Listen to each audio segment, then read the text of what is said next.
Welcome to today's Explainer. We're going to be diving into a story that literally starts out like a warm, hopeful romance, but quickly shatters into a really tense legal battle. We are looking at the landmark case of Rajeswary versus Balakrishnan. Let's get right into it.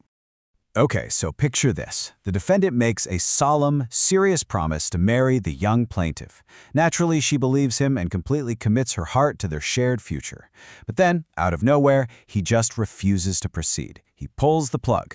As you can imagine, she is left totally devastated, just trying to pick up the pieces of this broken promise. Naturally, she wanted justice for this heartbreak. But there was a massive legal hurdle standing in her way. She was actually a minor at the time. So this forces the court to step in and ask an absolutely crucial question. Can a minor legally enforce a contract? Now, if you know anything about contract law, you know the general rule is super strict. Minors generally cannot make legally binding contracts, period.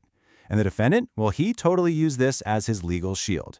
He argued that because of her age, their agreement to marry was completely void and unenforceable from the very start. It sounds like a pretty bulletproof argument, right?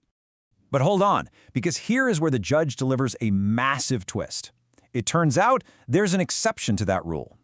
Under Section 4A of the Age of Majority Act of 1971, marriage contracts are treated as a rare statutory exception.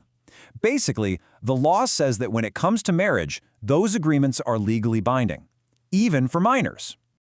So what does this actually mean for our case? Well, logically bypassing the defendant's whole defense, the court ruled that the general rule against minors just did not apply here. Because of that specific statutory exception for marriage, the young plaintiff was officially allowed to move forward and sue him for the broken promise.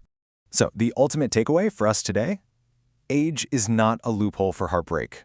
Under the law, marriage-related promises absolutely can be enforceable under these specific statutory exceptions.